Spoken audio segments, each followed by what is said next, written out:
so far away from me that I had to find the people. And then, of course, Peak. I found Peak, and that was a beautiful thing. That's what I always tell students too. Like, once you start working, there's going to be other opportunities. Imagine barging in and being like, you need dental assistants. I want to teach. You have classrooms. Let's do this.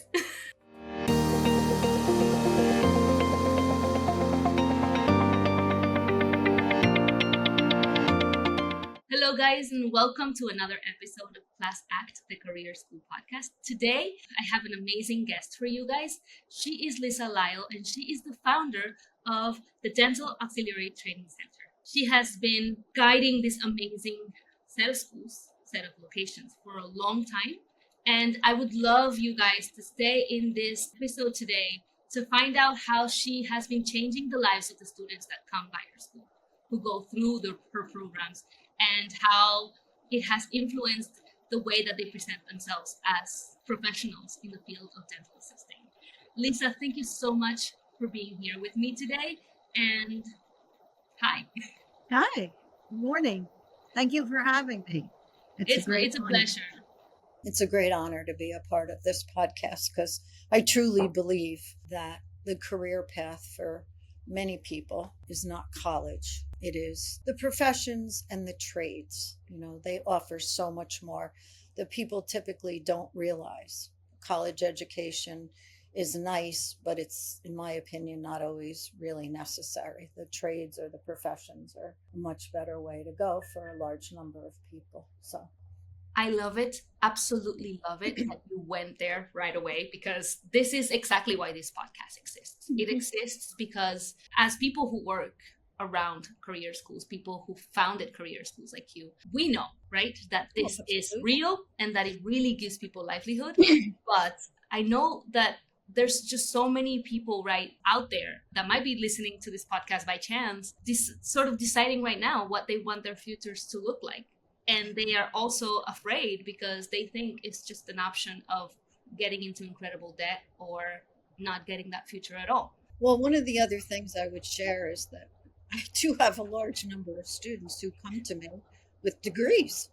You know, Really? They've gone to college, they have associate degrees in liberal arts. That gets you nowhere. They have bachelor degrees in English, and they haven't been able to find, they have degrees, but they're not able to find a job. So they need something fast and quick to start earning money. And they look at a program like mine and have had an interest a lot of times in dentistry, and they get involved and they take the program and get good jobs. So their bachelor degree or their associate degree ends up on the table or on the wall, I should say. Nice to have, but it Last time and last money. Yes. I am really happy that you started talking about the people that pass by your school, right? I really wanted to ask you, you've been shaping dental assistants' futures since the late 1970s when you founded the DATC. I'm going to start calling it like that, the Dental Auxiliary Training Center. What kinds of lives do your students lead before they arrive? Like, how does it look like? And how do those lives change once they've completed your program? So the majority of my students are working in typically low-paying jobs. They have no glass ceiling. They can't, other than beyond being a clerk or checking out at a register or loading groceries or whatever they're doing. That's what they're going to be doing in a low-paying position for the rest of their life. Somehow they've come across the information that there are thousands of dental assisting jobs, and that's not only in New York, that's countrywide. The shortage of dental assistants has actually existed for many, many years. I mean, yes, I started teaching in the mid-70s. I started working with DATC in the mid-80s. And that fact has never changed. There's always been a shortage of dental assistants. So somehow they come across that piece of information and it kind of sparks their interest and they start looking for programs, and eventually they come to me. And otherwise, they would be in a low-paying non-advancement type of job. This profession, one of the things that's beautiful about it is there are hidden pathways. Once you get involved in the profession, there are so many hidden pathways for which they can break through that glass ceiling and promote and make more money, because that's ultimately what they want to do. They want a profession, not a job. They want to be able to get into a profession that offers them an opportunity to grow. And dental assisting is certainly that profession. So they get into sort of the first step into a incredible, I would say, growth opportunity, Yes, because absolutely. they get to grow. It's Yes. not just they're just not dental assistants. That's just the beginning. Dental assisting is the stepping stone to so much more. I mean, of course, without saying dental hygiene, a lot of them start as a dental assistant with aspirations of going to dental hygiene school, which is always a 2 year college level program. But they get started in dental assisting. They get to explore dentistry as a profession and see if it's really for them. And then while they're working, they learn a lot about dentistry, which ultimately will make dental hygiene school easier for them because they have a lot of knowledge going in. Also, as I tell them, while you're in dental hygiene school, being a dental assistant allows them to earn, continue to work as a dental assistant and earn an income while they are in dental hygiene school. And I've found that a lot of the dental hygiene colleges are actually requiring that the candidates, they always have prerequisites that they have to take and pass and do well in to get into dental hygiene programs. But some of the programs are requiring that they do work as a dental Dental assistant as assisting. part of the Mm-hmm. prerequisites, which is very smart because the colleges know if they've worked as a dental assistant, they know about dentistry. They have learned a lot about dentistry, and going through a dental hygiene program is going to be easier for them. The chances of them being successful in dental hygiene are much greater if they have that background in dental assisting. And I think that's a very smart move for the colleges too. It's a no brainer, really. Exactly. If you can sort of save that time you need to be preparing or getting expertise, it still saves that time because you're working, you're making a Yes. living.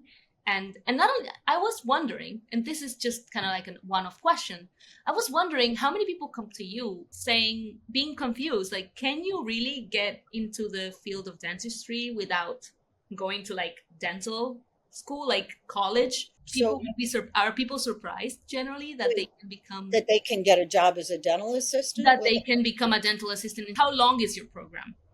sadly, you can become a dental assistant. Doctor can walk out his front door of his office and find somebody right off the street, take them in, train them, and they can be a dental assistant. That's been my battle for all the years that I have been teaching dental assisting, because I do not believe there is any value to an on the job trained dental assistant, because that dentist is only training you for his or her needs. That specific one, yeah. Yes, dental Mhm. assisting is a profession and it should be treated like a profession. There should be a standard for education, not only in New York, where my schools are located, but across the country. So there should be a minimum standard where anybody who's sitting in that chair assisting the dentist during patient treatment has completed some type of formal training. And sadly, that is not the case. That's It been my should be. It should personal be. battle for, yeah, it should be. If I Yeah. was a patient sitting in a chair, no, I would want that, right? exactly, right? You would want somebody who's Definitely. I for, didn't know that, but that's important to know. It should be required that someone that's that working has been with my patients. personal kind of battle for all of these years. Wow.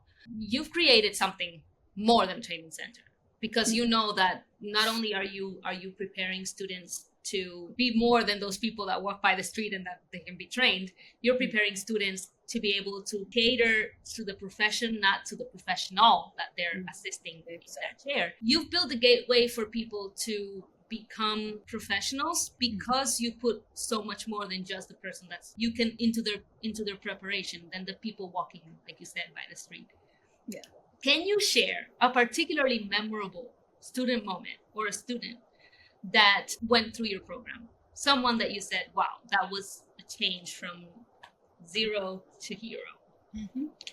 So, because the school started, well, I had been teaching since 1975, but these schools started in 1985. The internet was very young. I don't think there No, was really. no, it was a 90s thing.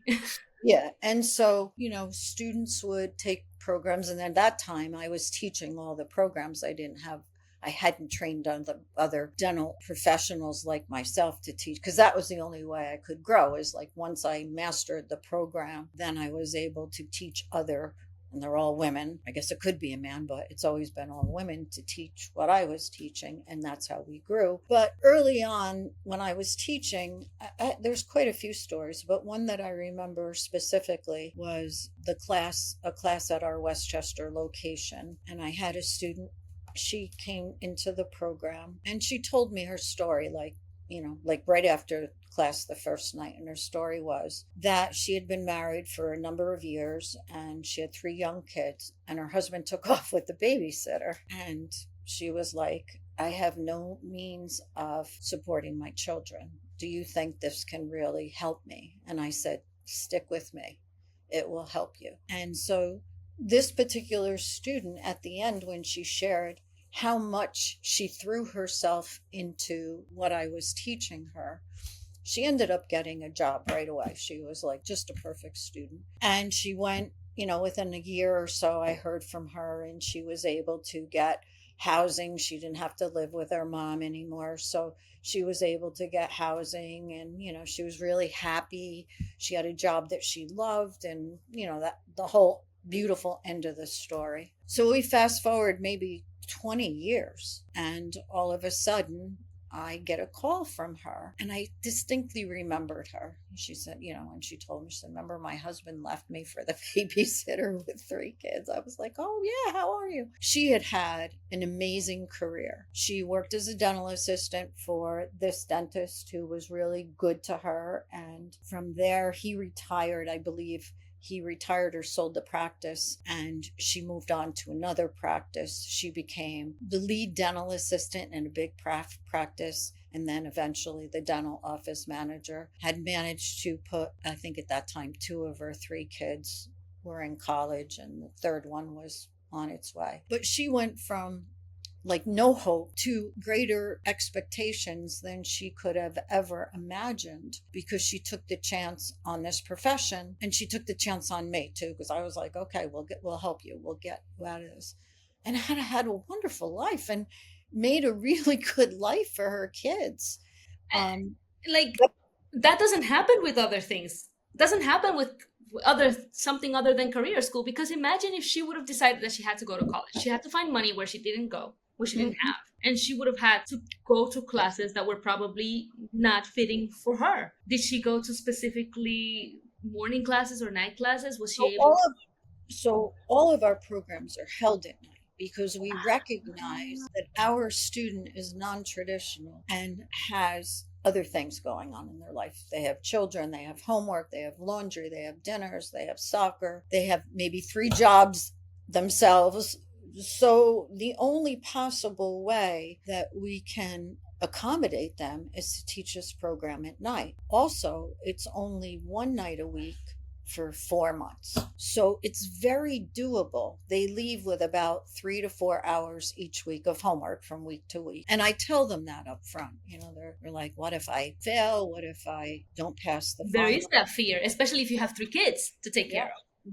And I tell them, this is your commitment. Your commitment is coming to class and doing the work. And the work is 3 to 4 hours a week. Yeah. Between week to week. That's your commitment. You can do that while the kids sleep. Thousands, and I mean thousands at this point. The Dental Auxiliary Training Center has trained thousands.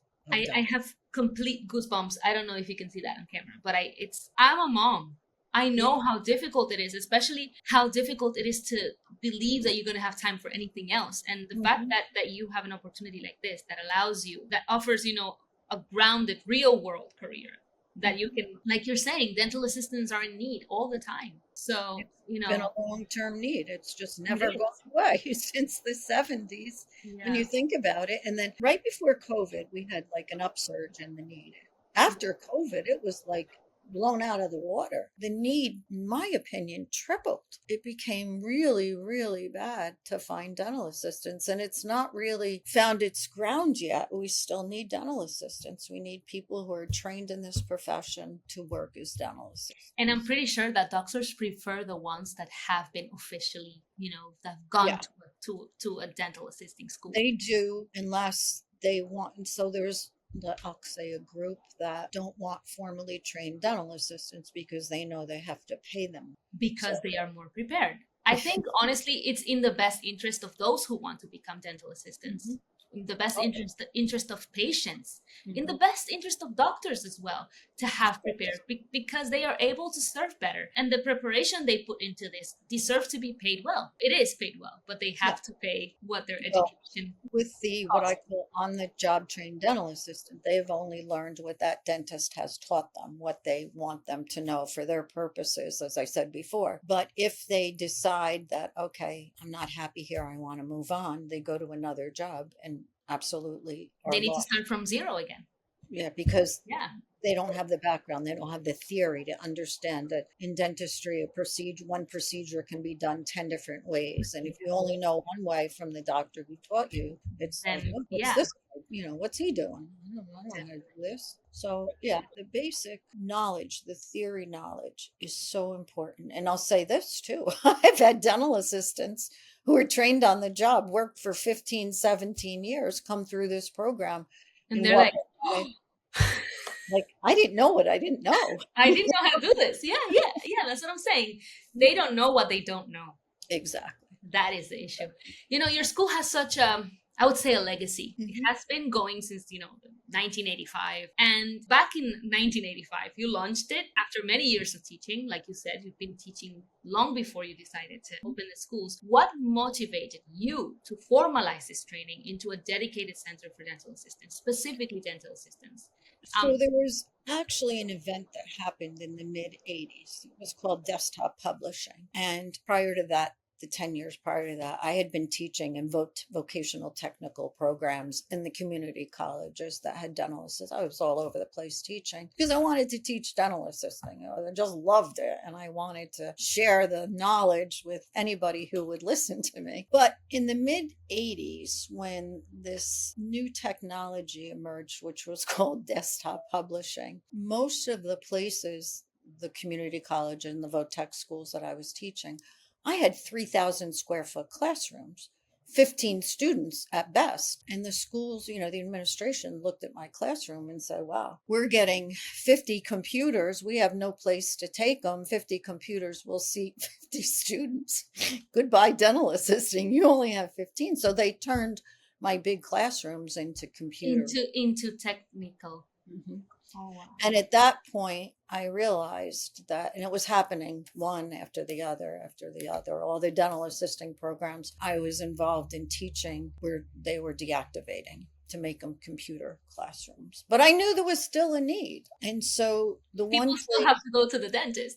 oh, we still need trained dental assistants. I mean, if Yeah. we don't train dental assistants, where are they coming from? The street? And we're far worse than we were when Before. we had, programs. We're going backwards. We're not going forwards because the programs are just not out there anymore. And that was all over the place. That was happening.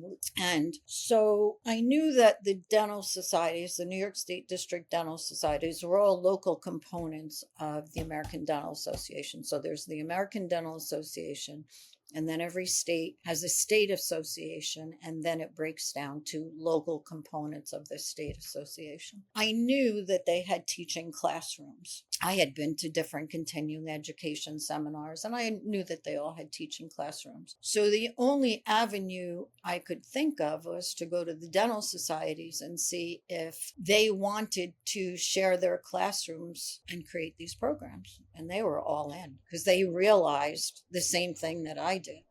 That's really brave of you. That's Yeah. scary. That's really scary. Imagine barging in and being like, you need dental assistants. I want to teach. You have classrooms. Let's do this. Well, it started actually with one dental society, which was the Ninth District, is in Westchester. And I went to Mr. I called him and we had a meeting. And the interesting thing was he was like, yes, this is needed. Let's get it going. And I did one program. They expected that there would be 10 students. There were 25. And when that was like the pilot program, when that happened, I was working full time at West Point in the dental clinic. And when that program, the launch program, was such a success, all of a sudden, other dental societies started to call me and say, we need to do this. First District, which now is New York County Dental Society, that was Midtown Manhattan, Queens County Dental Society, which we still, and Ninth District, we still have programs there. So all of a sudden I had all these opportunities and thank God I had an entrepreneurial spirit myself and a very entrepreneurial husband. And they all wanted me to teach, but that meant I couldn't keep my full-time job at West Point. You were meant to be teaching though, so. Yeah, no, but I did have like 10 or I don't even remember, 12 or $15,000 in my retirement fund at West Point. And my husband said to me, what are you willing to risk? And I said, well, my retirement fund. I'll take the retirement fund and, fund this thing and get it going. And that's what I did. So brave. And it paid back. It paid off. Well, yeah. The really good part of that story is I've never borrowed a dime from anybody to keep the schools going. Never. And also initial funding in the Macintosh computer, which was what it was called back then. I wasn't computer literate. I was tooth literate, so somebody showed me a Mac and I went to a Macintosh store. I had to wait for the first Mac. I waited like 3 months to get it, which I still have in my storage. Wow. You should sell that. It's my little statement in the storage.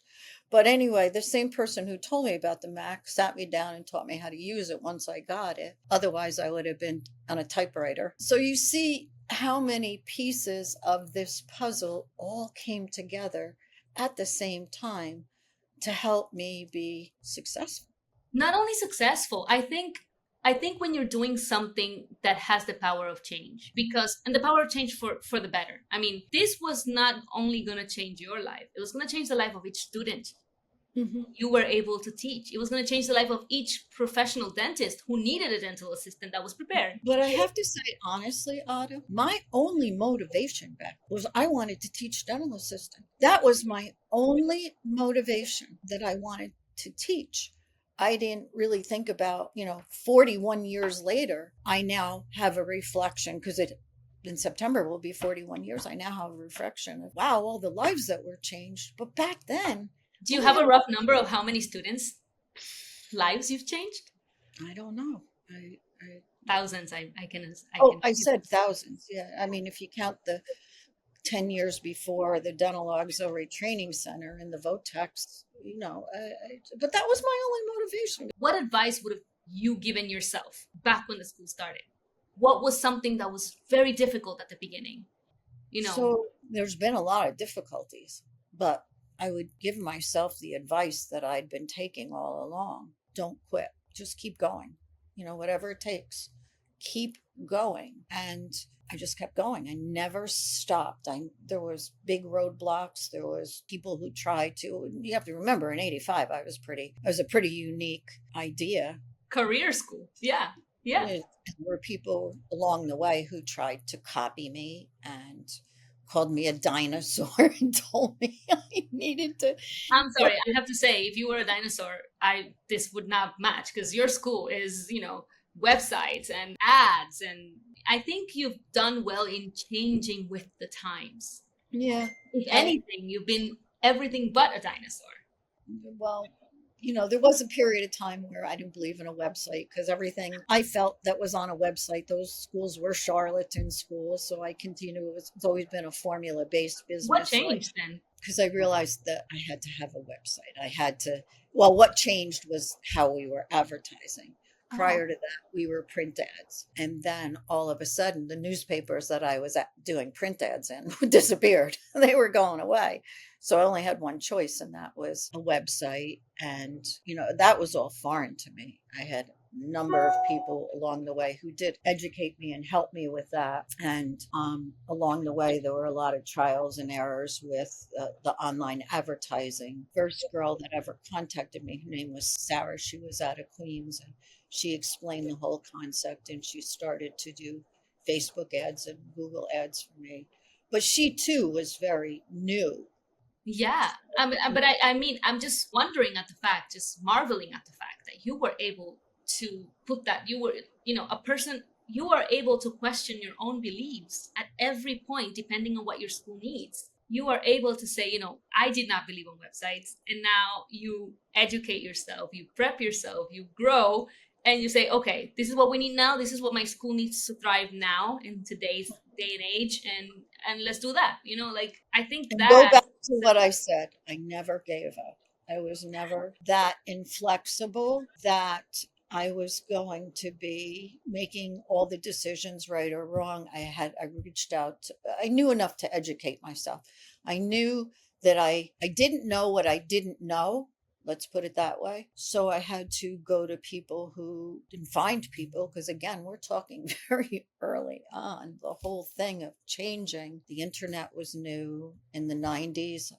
Then it was the websites, and then it was like social media, and it was getting so far away from me that I had to find the people. And then of course Peak, I found Peak, and that was a beautiful thing, because I kind of floundered from year to year, but I have to say that I always made the right decisions along the way. And if I made a mistake, I kind of reevaluated and tried to figure out, oh, what else can you do? I remember one breakdown I had, and that was the only breakdown. And that was kind of right what before happened. it was kind of right before I met Peak. But I had a woman who was advertising for me and just not really doing a good job. And she would always, when I would call her, she'd be like, "Oh, darling, you're fine. You're fine." I knew I wasn't fine. You were not fine.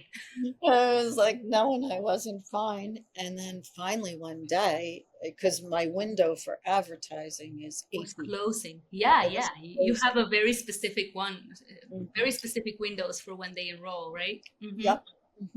And I just, I had another one of those "you're fine" conversations with her, and I knew I wasn't. And I just like had a total meltdown, which I've only had one in all these years, and that was it. I said to Jim, for the first time in my life, I don't know what to do. And I've always known what to do, and I don't know what to do. And he just looked at me and he said, "You know what to do." And it was like, move on from this person, get You going got this. today. You got this, Lisa. But it was just like all my cards were in her stack, and I just got stuck. And the meltdown helped me, because I never had one before in terms of the schools. I was always able to figure something out in the Out. best of times and in the worst of times. But that day, I was like, uh-oh. This is crazy. I think the only reason why you are able to transform as many lives and to keep through this path of not giving up is because you have been preaching that with your students as well, the not giving up. Like, you don't give up on your schools, you don't give up on your students, you don't give up on your project. you know So this is kind of interesting, because this is what I have lived my life by. And it was like one of those epiphany moments. So there was a movie in the early 80s. I think it was like 83 or 84. And the name of the movie was A League of Their Own. And Tom Hanks and Gina Davis. It was about in World War II, when all the men went off to war, the baseball teams created women's baseball teams. And, they recruited really good female baseball players from all over the country, and they formed these leagues, and they dragged them all over the place. And, at first they weren't well received, but there's a point in the movie when Gina Davis, who is like the star pitcher. No, she was the catcher. I'm sorry. She was like the star. She was a good hitter. And she wants to quit. She leaves the team without telling Tom Hanks, who is the manager, that she's quitting. And he finds her. And this is what he says to her. She says to him, "It's too hard." And this was his answer. "It's supposed to be hard. If it wasn't hard, everyone would do it. The hard is what makes it so great." And that is how I've lived my life. And I pass that on to my students all the time. And I say, go watch the movie, because was an epiphany for me. That statement right there. And that's I what makes share it it. great. The That's what the heart. hardest is Yeah, great. Because yeah, yeah. if it wasn't hard, everybody would be doing it. So it'd be normal. But this is hard, and not everybody's doing it. It makes it special. I think honestly, like, I would absolutely love, in an ideal world, I would have loved if everyone had the chance to find careers like the one your school is providing for your students, to find, a career in dental assisting, to find a career in another trade that they can put, not getting debt for example, like in huge debt that you have to pay it like you're paying a house in like 20, 30 years, but also that they can feel like they're doing something that's worth something. Like, That's, yes, I call that passion. You have to find your passion. you have to find your passion, and they need to understand that passion can be found in these simpler, more accessible things. I think many people are told that college is the inevitable track, and yet, DATC, your school, offers far more affordable, fast path into a practical career, and lots of help in the dental assisting career world as well. How do you help potential students understand the value of this? Like, how do you let them know this is what you're doing now, but this opens so many doors for you? When do they realize that? So at this point in time, we have a lot of referrals. We've had a lot of, we're into grandmothers now, we have students who say, my grandmother took your course and has been a dental assistant. And so there's a lot, because we've been around for so long, there are a lot of direct referrals, but also it's amazing how sometimes I get a call and they're already very educated about the needs for dental assistants. And so that makes it easy for me because they're aware there's a shortage. They do their homework. Yes. Oh, amazing how many of them, like, they'll go through the website. They can request that we send them, paper brochures, and we do. And they've done all of that. So they come to me with a lot of knowledge. And it's not, if they have that background, I have to say, nobody's a neophyte when they pick up the phone and call me. They all have some background knowledge, be it a referral, be it their own research. It wasn't like a Google ad popped up and they said, oh, I want to let me look into being a dental assistant. I kind of feel like they've had this in their head for a while. Mm-hmm. So, maybe just the general knowledge out there beyond the Dental Auxiliary Training Center is they look at the different major job sites and maybe see 40 jobs for dental assistants. They go to Craigslist, which has hundreds of jobs. So I think the ones that come to me or get to me already know. I don't want to sell you on dental assisting. I want to sell me on why you want to be a dental assistant. That's a better sales choice. Okay. And what do you wish people knew about choosing dental assisting as a career? And I'm talking about parents and counselors, high school counselors, and community offices that help people change their lives in terms of like, okay, you need to be doing something new. What do you wish they knew when it comes to dental assisting that could help them understand the value? Well, as I've said multiple times, this is a wide open career field. There's many pathways that once you get in, and our program is a stepping stone away into the profession, you never really know what's going to present out there once you get in. And that's what I always tell students too. Like, once you start working, there's going to be other opportunities. And so when the opportunities pop up, don't limit yourself by saying, oh, I can't do that. Yeah, you can. And if they say, can you do this? You say yes.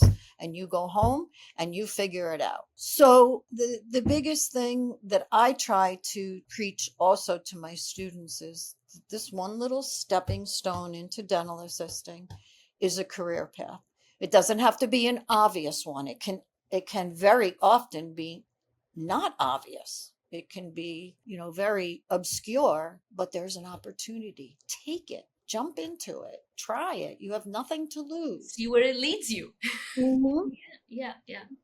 And I think with the one student I spoke about early on, that was one thing she did say to me when she was explaining how the career path had developed for her. She said, I always remember you said, take a chance. And I took a lot of chances. And I guess, I don't know where that comes from in me. I don't gamble. Taking a chance is not about gambling.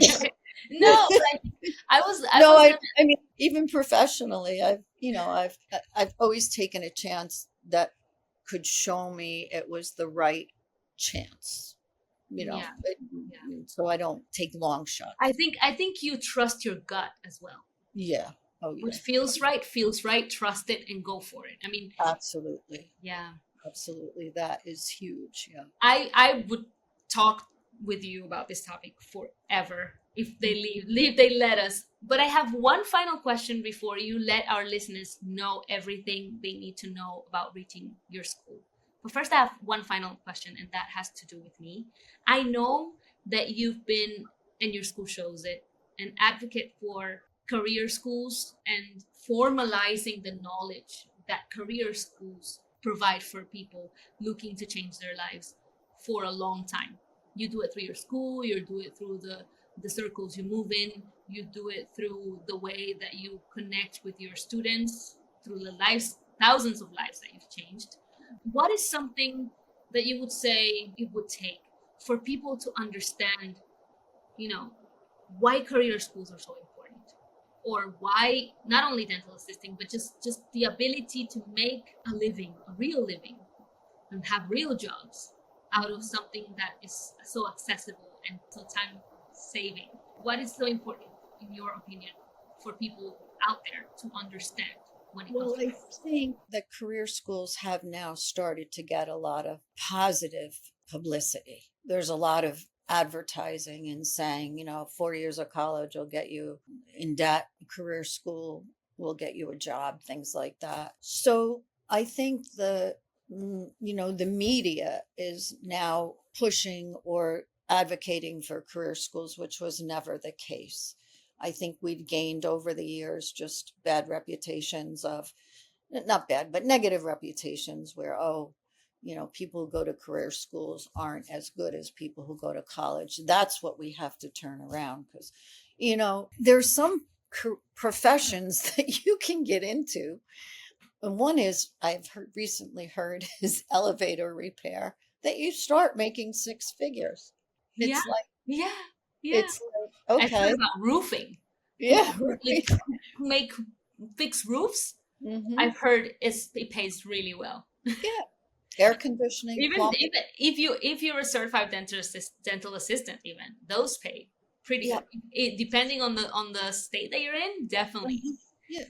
So I think that we're getting better press, and I think people are starting to realize that. In my case, I would have to say that's evident because I do have students who come to me with degrees and they're like, okay, I did the college thing. I can't find a job. I need a real paying job. So I think that media publicity, the positive publicity that we've recently gotten, has been extremely helpful. And I hope more people pay attention to it. I hope they realize, the trades are definitely a way to go today because I don't know about you, Ada, but I have a hard time finding an electrician. I have a hard time finding someone to Oh, take me out too. all my plants and Me put them too. back in again. I Yeah, mean, yeah. The most things, sort of like blue collar needed things, are super difficult, and to get a good one.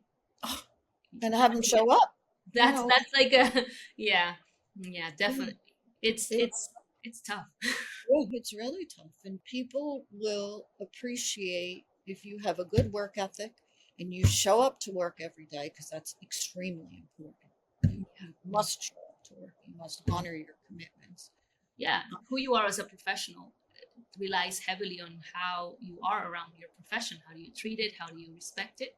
And I have to say that people, if they have those characteristics, which quite honestly, in a classroom, I cannot teach, people to be mature, responsible, motivated, interested in dentistry. I can't teach that. I can teach you what you need to know, but you have to come to the party with those characteristics. But people who have that as a general life lesson and are willing to mostly be responsible, the They trades thrive. They thrive. Mhm. The I was trades. gonna.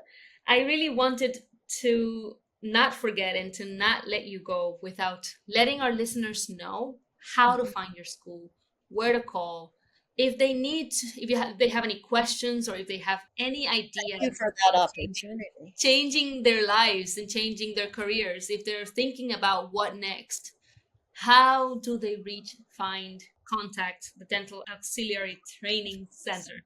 DATC is what Yeah, we I call love saying DATC, just rolls off the tongue it. really nice. Yeah, I think, our website is actually Yeah. datcny.com. So the website again is datcny.com. We are a New York based school. We're only in New York. So you can Google our website. There it is, become a dental assistant. I don't know if that's backwards. It's not backwards. I can see it. Okay, so Yeah. the toll free number is 888-595-3282. So that is that. Those actually go on our car when we travel. Amazing. That is actually very smart.